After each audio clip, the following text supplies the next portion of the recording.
Okay, hi everybody. My name is Andy P. Smith, and excuse me, for this online workshop as part of the Pratt CCPD program, I'm going to be presenting on best practices for young creatives.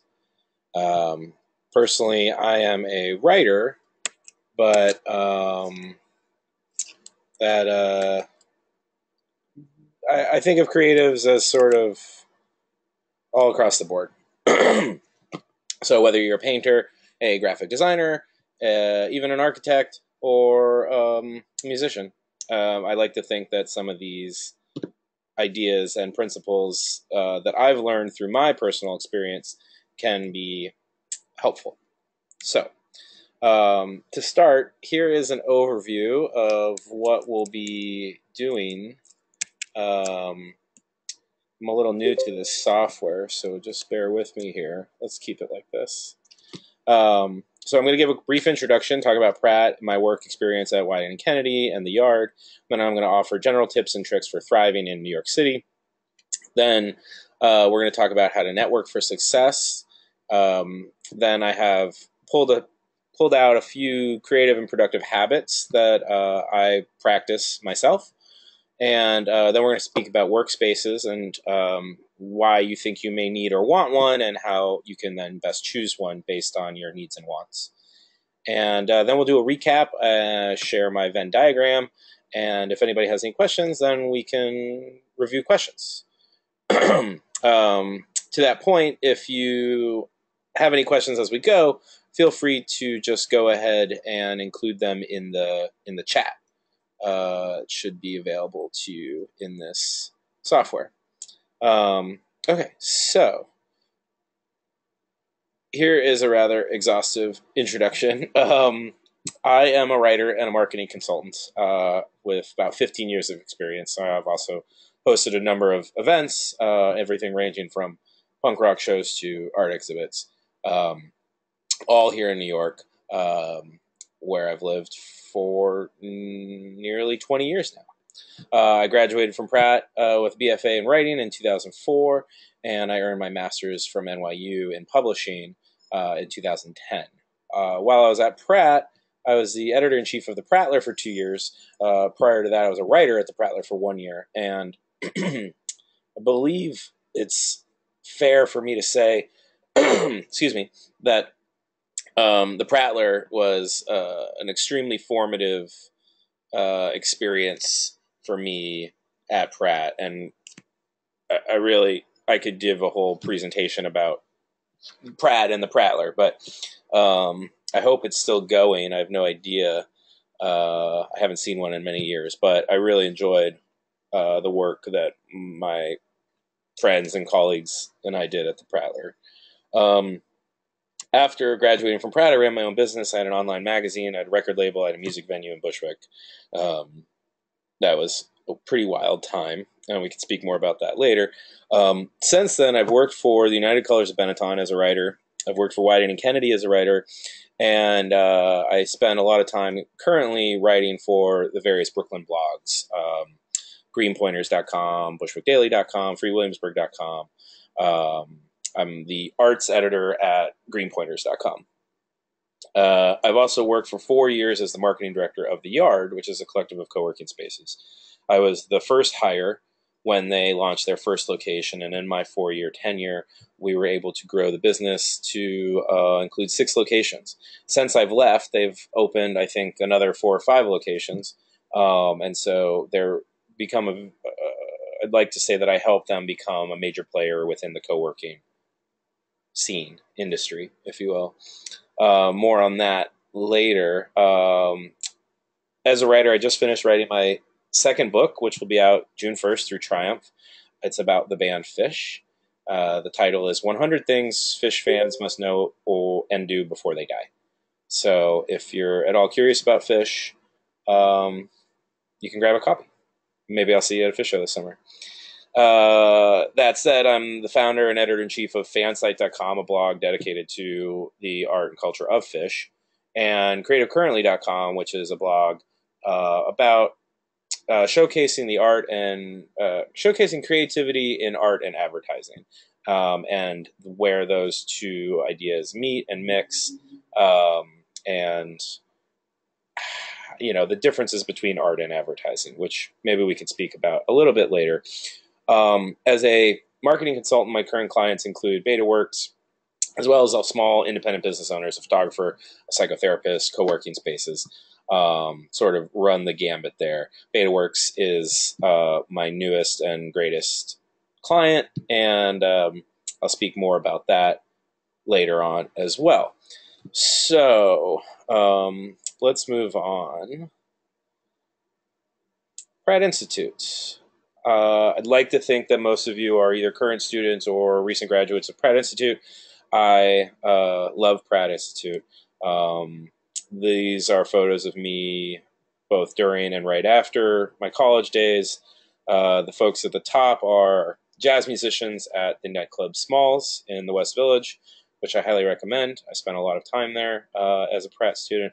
And then the bottom photo is me with fellow Pratt graduates, Matt and Kim, who are highly successful musicians in their own right. They're actually coming to Brooklyn. I think they're playing Brooklyn Steel in April or May as part of their first world tour in many years. And so what I want to say about Pratt Institute is that you begin with there is a Pratt family there. Your students, your colleagues, your classmates, these are like creatives, these are pioneers. I imagine that 9 out of 10 of you are transplants. And so I think it's important that we stick together and support each other. And people who you may not feel that close to now may very well be close, dear friends once you leave the Institute. And I just can't stress enough staying in touch with everybody, supporting each other, going to each other's gigs, going to each other's exhibitions, and just coaching each other, helping each other, supporting each other. Pratt and college in general is a great opportunity for you to build your portfolio, whatever that may mean for your individual practice. For me, it was the Prattler. I was able to not just write and collaborate with artists and art directors, but we were then printing bound newspapers and magazines, which have come in handy for me as soon as like last year. I've been using the Prattlers for as a portfolio, as a means to share my work and introduce myself to people. So whatever that portfolio looks like for you, this is the time to build that, refine that, continue to develop that. But I think that is sort of your most valuable tool and asset coming out of college. Explore and make lists. So for me, New York is, having lived in New York for so long, I have a lot of friends who come to visit New York, and, being able to show someone around and being able to speak about different neighborhoods and different bars or different restaurants or different venues, different events, I think is very valuable. And when your friend comes to visit you from Romania and crashes on your couch for a few days and you get to show him around, then, you can call upon him when you want to go visit Romania. And so I think it's important to explore outside of your neighborhoods and develop lists of places that you like, places that you don't like, whatever means necessary, just sort of in general. And then once you leave Pratt, there are groups, organizations like the CCPD, like alumni groups. I go to Alumni Day at Pratt almost every year, and I encourage people to take an active role in Pratt life beyond your student associations. You can volunteer, you can host online workshops, and I think that that's important too, to not just sort of continue your own development, but I'd like to think giving back to your alma mater can be rewarding. And then lastly, professors. There's probably 3, 4, maybe more professors that you've had that you had a connection with or had learned something valuable from, or otherwise just liked them as people, I think it's important that you maintain that relationship and stay in touch. There are probably 2 or 3 professors that I meet with at least once a year since I graduated 14 years ago. And I really cherish those moments, and they always offer me invaluable advice, feedback, encouragement. It's somebody who has known you as a student and through your career development. So I think that they can offer a very valuable perspective on where you're at and where you want to be, knowing where you were as a freshman, perhaps. And that's not to say you're hitting these people up for jobs. I think that it's more along mentorship, guidance, sort of spitballing ideas, brainstorming, and learning about how they came to be where they are, and what you can take away from that. So, okay, now this is one of the most recent jobs I did. I wrote this ad for Budweiser through the agency Wieden & Kennedy. Right now, it's got over 20 million views on YouTube. It was the very first Budweiser TV commercial in India.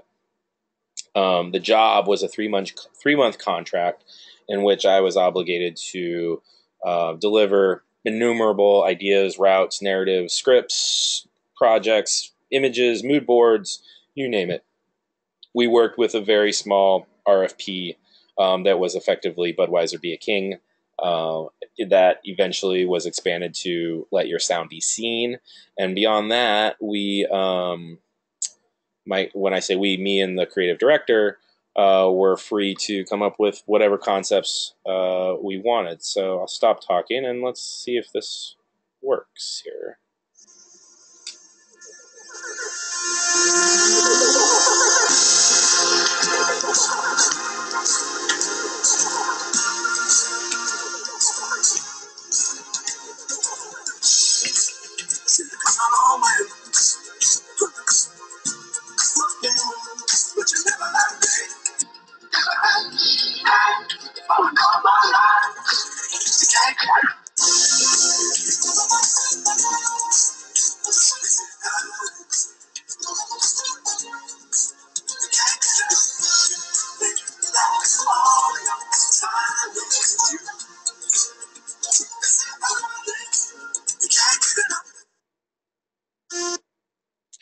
So there you go. Short and sweet. That's a 45-second version. There's also a 30-second version that has even more views. But I can guess what you're thinking. One, what exactly did you write? And two, where is the beer? Well, India has specific laws about advertising when it comes to alcohol. Namely, you can't even show it, let alone somebody holding it or drinking it.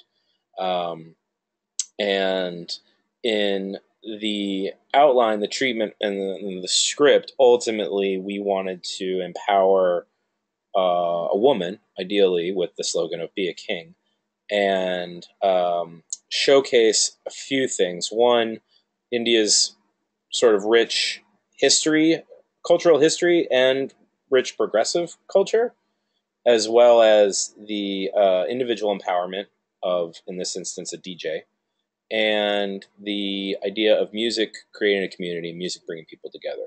So the party, house party, that is seemingly the only thing that's happening in the city in the evening.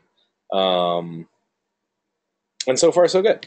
That commercial premiered just mid-December, and hopefully we'll be able to do some more work with Wieden & Kennedy on Budweiser or otherwise.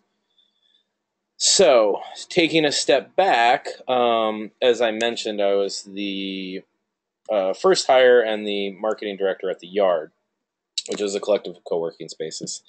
What was really fascinating and interesting for me about it was the idea that I was surrounded by startups and freelancers. So people who needed office space, small teams of people. Everybody was very hungry. Everybody was on their grind. Everybody was working very hard.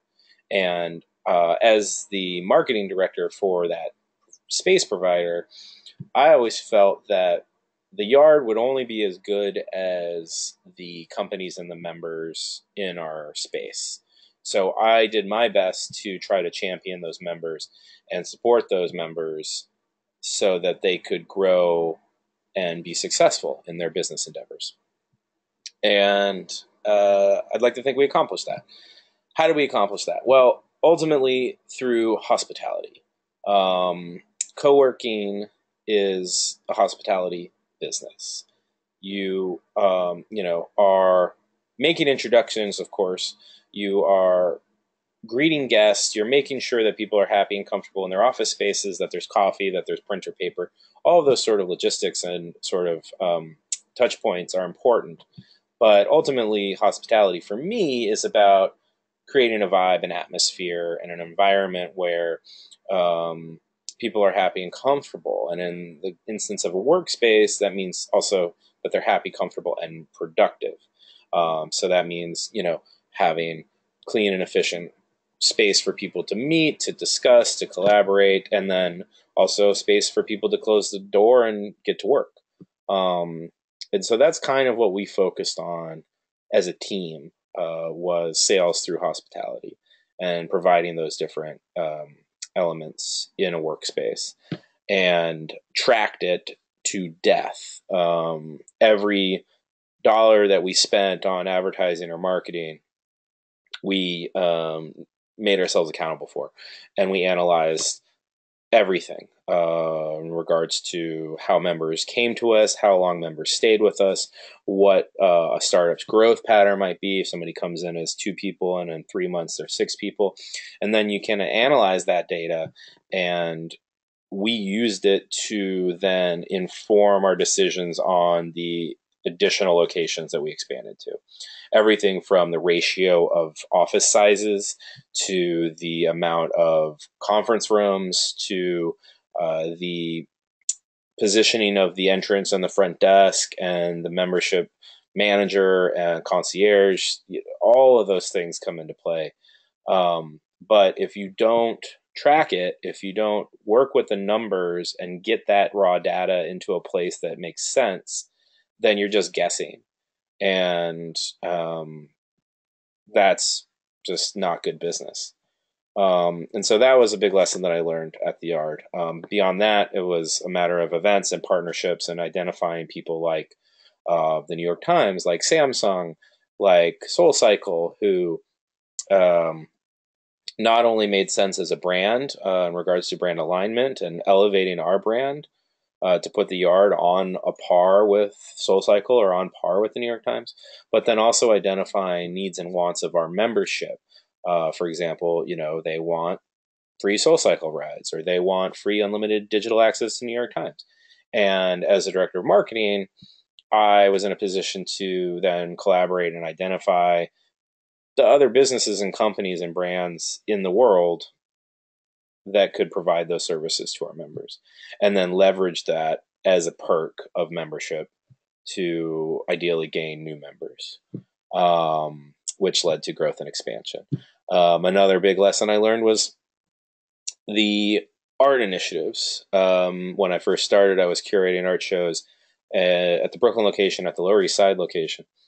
And as we expanded, other curators and other artists became involved, of course, but I'd like to think that my experience at Pratt, being surrounded by artists, helped me to identify how to best position art and host an art exhibition. Oftentimes people think of co-working spaces hosting, MailChimp 101 and how to build your website on Squarespace.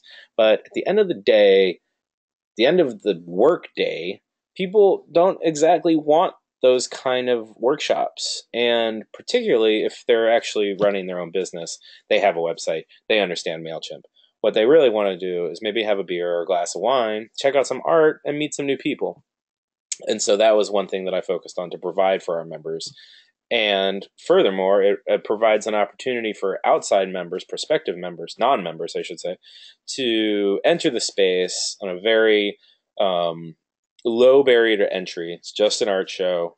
Come have a free beer, check out some art, and see the space.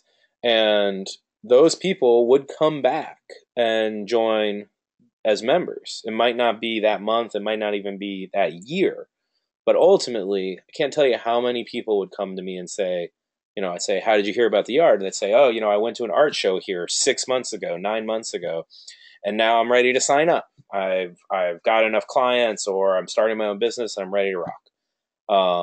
And so those are sort of some of the touch points that I wanted to make mention of the yard. Okay, how are we doing on time? We're doing pretty good. Hope you guys are doing okay. Like I mentioned, if you have any questions, feel free to chat. This is my Iggy Pop page, so we're diving in here now. Hold on. Just some general tips and tricks here. This is stuff that I've sort of figured out the hard way. But if you are living on a college student budget, just keep living on a college student budget.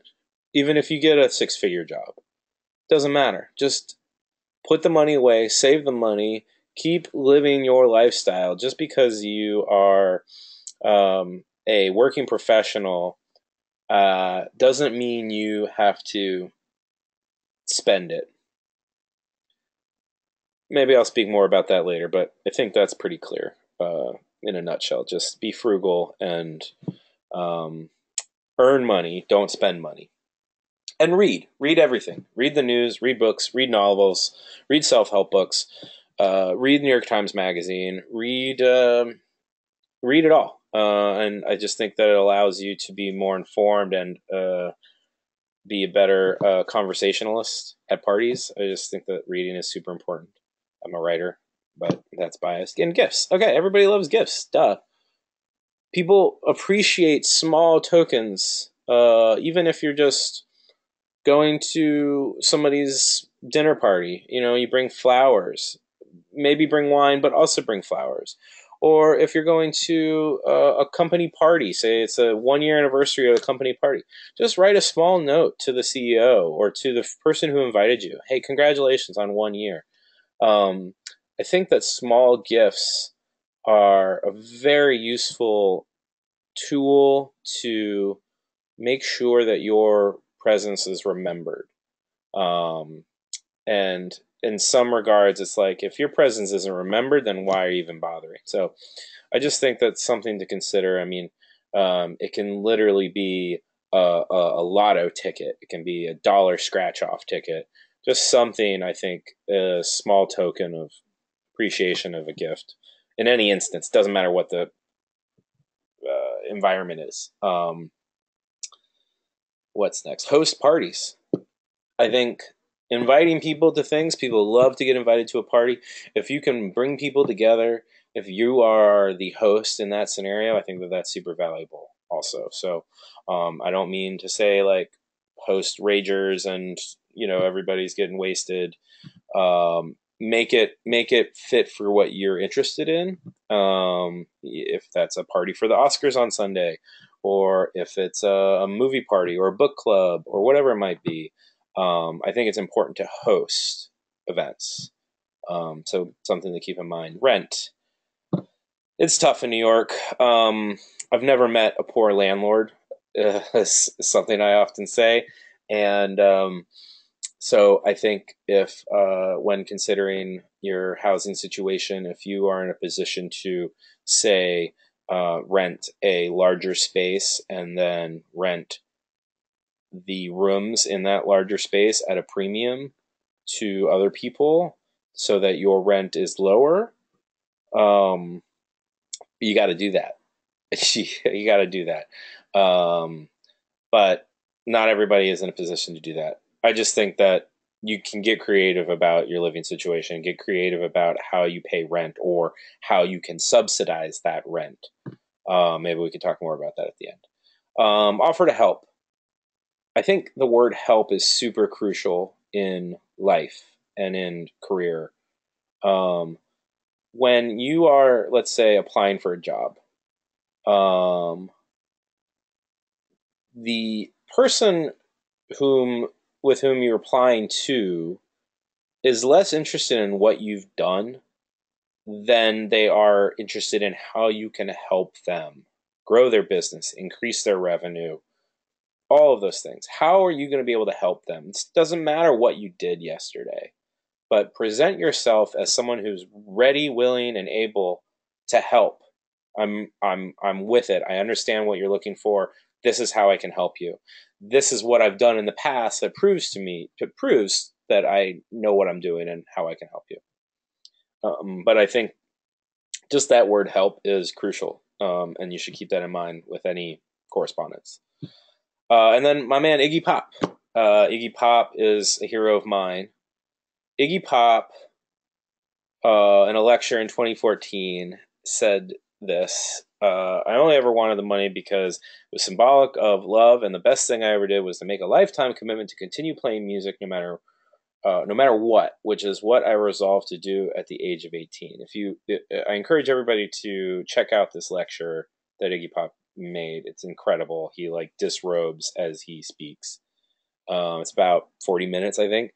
But this quote to me, I mean, he elaborates on this, so check out the lecture. But ultimately, you're gonna make your work regardless of whether people pay you or not. And if you can position yourself as the creator of that work in many ways, then ideally, eventually, someone will pay you to do it. Like, eventually, people paid Iggy Pop to do it. That is the ultimate paraphrase of what Iggy speaks about in this lecture. If you're not familiar with Iggy Pop, listen to the Stooges, dive into the music, and then check out the lecture. But in any case, I think you should check out the lecture. Iggy Pop is brilliant, and I hope he lives forever. Okay, so now we're going to dive into the 3 elements of this workshop. The first of which is networking for success. Networking is a dirty word, and I think that it's a dirty word because people do it poorly, and nobody wants to be associated with doing something poorly. So here's a few things that I think help people network well, not poorly. So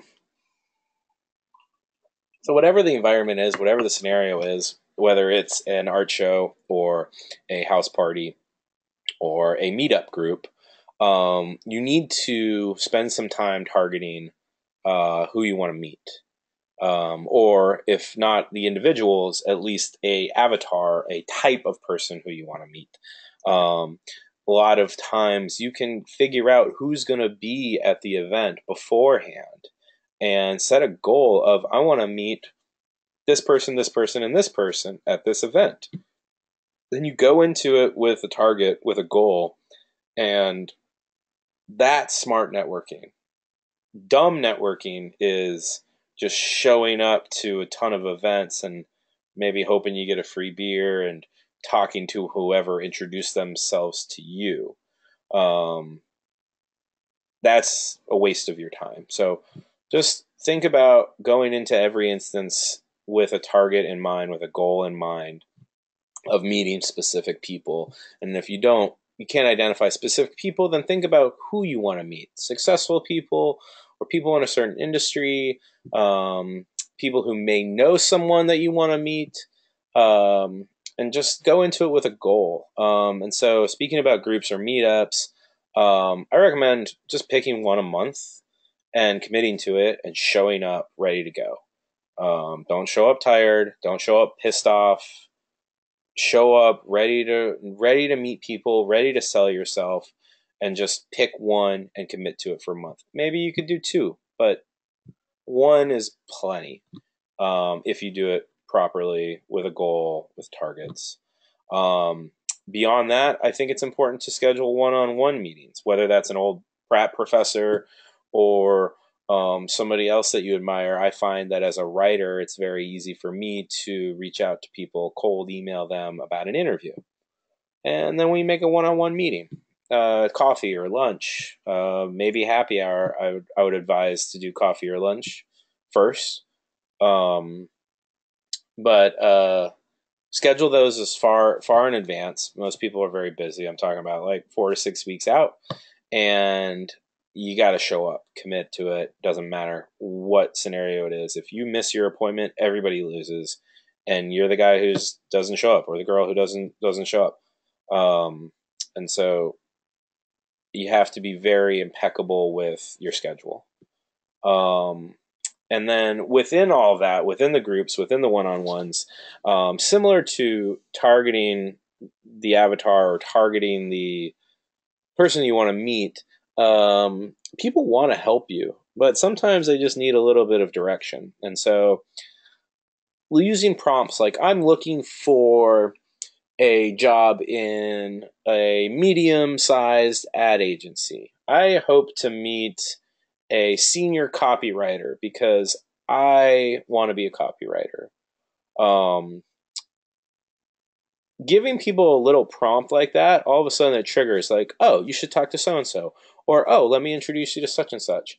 And otherwise, if you just go in there and you're just talking about yourself, they're not getting a call to action. They're not getting any direction. And so I think it's important to just kind of have some prompts in mind, because people want to help, and it feels good to help people. And so if you can just kind of give them a little bit of direction, they'll take it the rest of the way. Okay, so that's what I have to say about networking, which we could probably come up with a better word, I suppose, but that's really what it's called. Okay, so next we have creative and productive habits. This is more of a do what I say than do what I do scenario. But lately I have been waking up very early, and I think that it's important to wake up early. Successful people wake up early. You don't read any of these newsletters or creative mornings, and people are like, oh, I sleep until 11 and then I start my day. No one ever says that. If you want to get ahead, if you aspire to be somewhere or someone that you're not, then you have to wake up early. Straight up. Get a jump on things. And here's the trick to waking up early. It means you have to go to bed early. That's the trick. I'm not going to harp on that anymore. Social media. I encourage active use of social media. Absolutely. But for every dog photo you post, you should post a photo of something in your professional career. If never mind people searching your profile, prospective collaborators or employers, but even just your circle of followers and friends, to position yourself as a professional, as a creative, as somebody who's producing work, and not just somebody who is going to brunch, I think is important. So whatever that means to you, I just recommend using social media professionally. And then branding yourself. I think everybody should have a couple of different lengths of personal branding pitches. 1 sentence, 3 sentences, 7 sentences. One sentence might just be, I'm a writer. 3 sentences might be, I'm a writer, and my book is coming out in June. I'm also a marketing consultant, and right now I'm working on BetaWorks Studios. Just sort of identify those. I don't want to call them elevator pitches because they're not elevator pitches, but it's just sort of like, if you have this much time, if you have this much time, if you have this much time, know what you're going to tell people about yourself. Always take the high road. NYC is smaller than you think. I can't stress enough that you will get screwed over and people will do you wrong, especially early in your career. And when that happens, you can be an asshole, or you can take the high road. And it's always better to take the high road. These people will come back around in your career or in your personal life. And no matter what wrong they've done to you, having taken the high road, you're aces. You're set. And I've had personal experiences, where taking the high road has actually led me to an opportunity down the road. Whereas if I had burned that bridge, that would have been the end of it. So always take the high road. Dress well, obviously, but don't fake it. If you're not one to wear suit jackets and blazers, don't wear a blazer to the interview. Just wear what feels good, what looks good, and be yourself. But make sure it's clean. Make sure it doesn't have holes. Just dress well, but don't dress beyond what you're comfortable in, what your personal style is. And then as a writer, I think this is important to me, but to everybody. I think just to write freely in the morning and maybe in the evening as well. I think it's a nice practice to get into. I think it allows creativity to be sort of the forefront of your day, and I think that's really important. Um, in that same tune, I think meditating and exercise is also super important.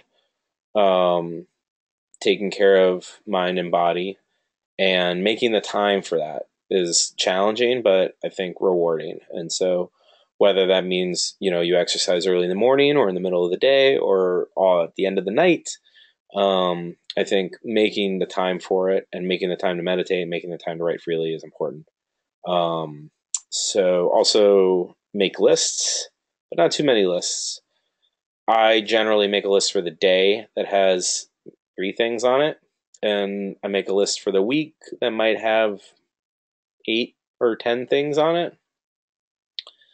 And it's really just a point for me to check in with myself to make sure that I'm staying on task and that I'm accomplishing things. Obviously, certain things come up and certain things take priority, but if at the end of the day, at the end of the week, you can kind of check in with yourself on what you had planned to accomplish, I think it helps to keep you accountable, and I think that's just like a good productive habit to be in. Some tools that I use, obviously Google Drive, I think is super valuable because you can access it from anywhere. You can share it with anyone. MailChimp. There are also mail merge softwares like Chrome plugins and such that are free that can do almost everything that MailChimp does. But MailChimp, I think if you are actively hosting events or gigs, it's a good way to let people opt into what you're doing without them following you on social media specifically. And Boomerang is a great email tool I use regularly, where you can schedule emails and you can schedule prompts and replies, rather to be pinged when something is coming up and you need to be reminded of it. So those are the creative and productive habits. I'm noticing that I didn't plug in my laptop, so give me 1 second here before we all die. Hope you guys are enjoying this. I'm enjoying this very much. And we're almost done. So, on to the next slide here. Choosing a workspace. So, this isn't something I often said when I worked at the yard, but not everyone needs a workspace. Most people, particularly freelancers and independent creatives, can and probably should work from home and free coffee shops. So I guess the first question you have to ask yourself is, why do you need a workspace? And why do you want a workspace? Offers that workspaces, have range from everything from physical desk space where you can sit and work, to camaraderie around other freelancers and other people, to weekly or nightly events where you can meet and mingle. And then the potential of clients. Maybe you have a roster of clients that you need a place to meet them. So then, sure, you're not going to meet them at Starbucks. Maybe you don't want to bring them to your house, so you get a co-working space. Or you could think of clients in the other regard, where it's like maybe you want to get a co-working space membership to grow clients. Um, Ultimately, you have to figure out what you're looking for, why you think you need it, or why you want it. Um, and then, well, I'll jump down a few, and then consider the costs, and consider what else you could buy to support your profession, your career development, um, for the same cost of that co-working space. Um, if you're spending, let's just say, $200 a month on a desk in a co-working space, and after 3 months that's $600. Well, maybe that $600 might be better spent, might be a better investment for you to go to that conference in Denver, and network there and meet new clients there. Maybe not. I just think that, evaluating your spend, all co-working spaces are going to ask for at least a 2 or 3 month commitment. Most of them require a security deposit. They have application fees, etc. So, if you're looking at between $500 and $1,000 commitment, just right off the gate, just consider other things that you might, spend that money on to better your career. Maybe it's something, a class at General Assembly, for example. I don't know. If you have identified a hard, strong need for workspace, then you have to consider the location, and you have to consider the location, and you have to consider the location. For example, Camp David is an industry city in Brooklyn, but if your clients are all in Manhattan, then that's a poor choice for you. You're going to want a space in Manhattan where your clients have easy access to you and you have easy access to your clients. WeWork is fine, if you're looking for just a space to work. If you are a CPA or an attorney, you might find a lot of clients there. Maybe if you're a graphic designer, certainly if you're a web developer. I don't think WeWork is for everyone, though it seems more and more that WeWork is for the lowest common denominator. The Wing, which you've probably heard of because it's getting a lot of buzz, just opened their second location. I think it's the second location in Dumbo. Is a women-only workspace. But a friend of mine recently informed me that not only is it a women's only workspace, meaning you have to be a woman to be a member, but men are not welcome in the space, period. So as a woman who may have male clients, the Wing is not going to work for you. Of course, the Art is a great workspace, mature, productive, sleek. Check them out. There's plenty of workspaces. This company Croissant, getcroissant.com, you can, there's multiple workspaces on Croissant that you can check into on a daily basis and kind of test drive the spaces. So I would just, I would try to get as many free passes, free day passes, check out Croissant, and explore your options, particularly if you're unsure of the return on your investment of working on a co-working space. Personally, I am not a member of a workspace. I have an office in my apartment, and living in North Brooklyn, there's plenty of great places to work. And then most days I work on site with a client, so I'm not really looking for the physical space, the events, and so forth and so on. I can kind of find on my own outside of the workspace. I mean, there are great places like Soho House, membership clubs, etc., that have very tailored, very curated, very interesting events on an almost nightly basis. And so, something to consider in that route as well. I could talk a lot more about choosing a workspace, but I believe that leads us to our recap and my little Venn diagram. So, the three things that we spoke about here: productive habits, networking, and workspace. To me, if you're doing all three of those things right, you're doing great. You're in the money. I'm originally from New Orleans, and Cajun cooks. We have the holy trinity, which is onion, celery, and peppers. Holy trinity of creatives is productive habits, networking, and workspace. Even if that workspace is at your house. Workspace to me means scheduling and committing to the work, making sure that you're showing up, that you're actually producing stuff. Some people need to be in a shared environment in order to have that self-motivation. Some people don't. But workspace is just synonymous with commitment and scheduling. Whether you're freelance or not, you have a work day and you need to commit to that.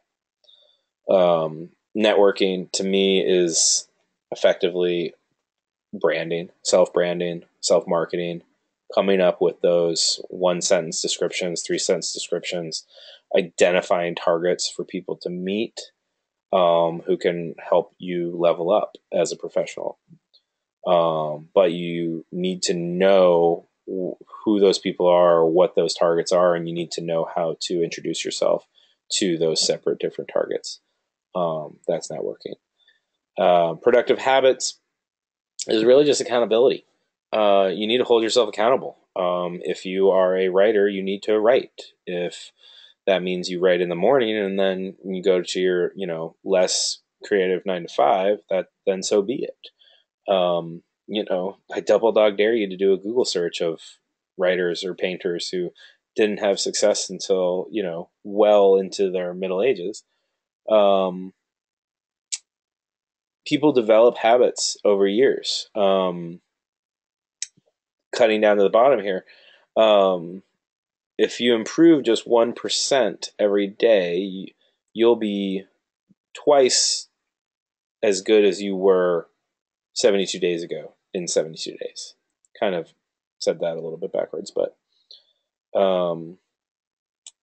it's kind of like baby steps. Just do a little bit every day. And if you continue to do a little bit every day, then you'll just increase exponentially. And I think it's important to manifest where you are, where you want to be, who you want to be, visualize that, and go for it. Iggy Pop decided when he was 18 that he was going to make music no matter what. I think that it's important to find heroes and mentors, whether they are celebrities or Pratt professors. I think all of this is connected. I think you can all see how it's all connected. And it's just a matter of kind of identifying your own tactics within each of these elements to really achieve success.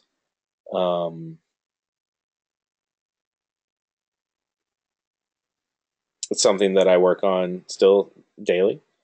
And I just aspire to improve that 1% every day.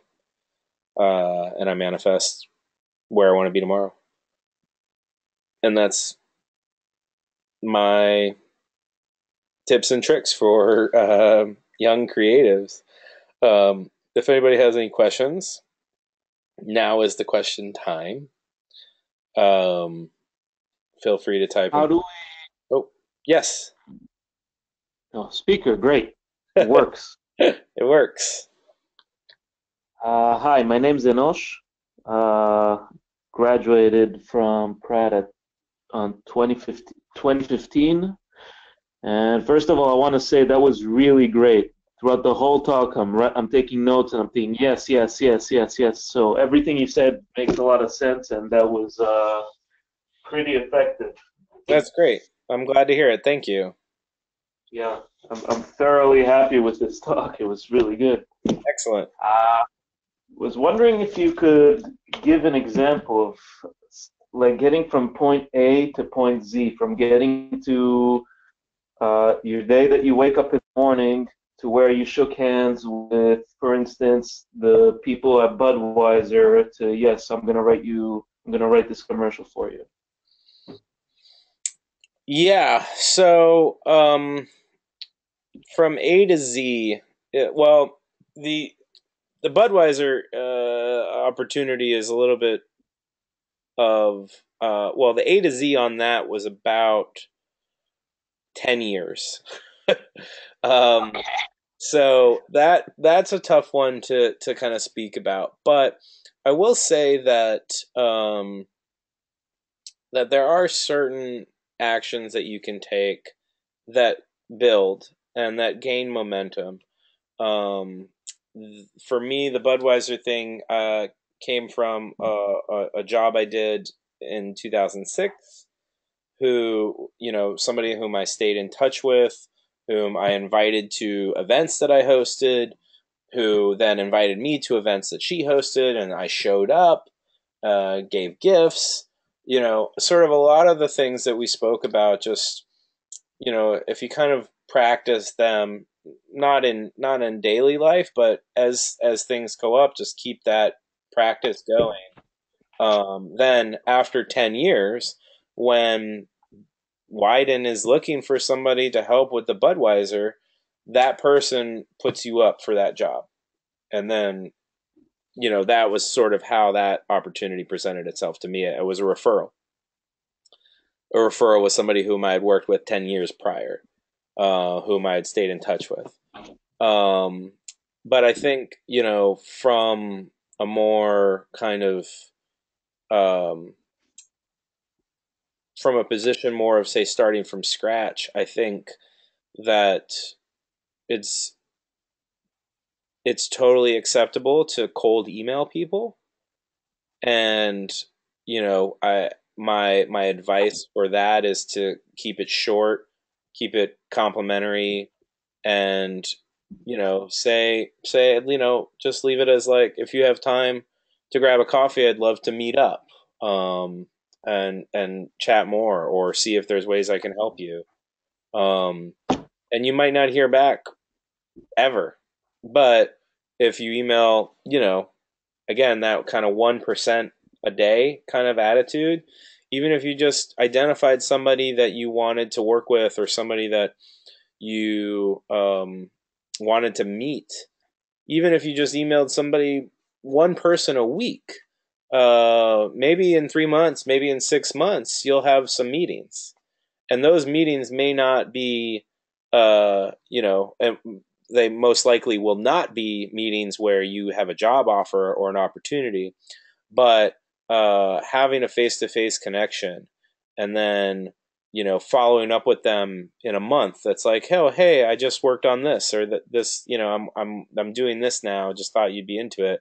How's everything with you? Um, it's really about developing relationships, and um, communicating, and I don't, I think people are often shy away from that kind of cold email, or they feel like they need an introduction, or through LinkedIn, or this, that, and the other. Most people's emails you can find, and I think if you write a short, compelling email to people, they'll reply. They might reply, "I'm really too busy to meet," but I think they'll reply. And so, as far as from getting from A to Z, I think A is identifying the target, and manifesting what that looks like, and then taking action towards that. And literally from A to Z is what, 26 steps. And so, even if you just did one step a week, that's a half a year, so 6 months. And in the case for me with Wyden and the Budweiser ad was 10 years from the working with the person who referred me to the job, and doing the job was 10 years. Does that answer your question? I'm not sure. Absolutely. Yeah. Oh, good. Okay, good. Yeah. Thank you for that. Yeah, of course. These are my handles, my website, my email. So feel free to reach out after this or tomorrow if anything else comes up. If there's any way that you think I can help you further, I'm happy to. Um, um, and yeah, I feel like I've been speaking a lot. So if there, I mean, do you have any other questions, or does anybody else have any other questions? Okay, then great. Well, I really enjoyed this, and thank you for for watching, for learning, and I hope that we all can just improve 1% every day, and if we do, then in couple months we'll be twice as good as we were, and I think with applying productive habits and successful networking and establishing a routine, a schedule, and a workspace, I think that there's no reason why in 3 months, 6 months, 12 months, that we can look back on this workshop and say, it worked. I hope. So please do take down my info and keep me posted and let me know. Hey, Andy, I tried this, it didn't work. Hey, Andy, I tried this and it kind of worked. Just keep me in mind. I'd love to hear your guys' journeys, and hopefully we can speak again down the road. So with that, I'll sign off, and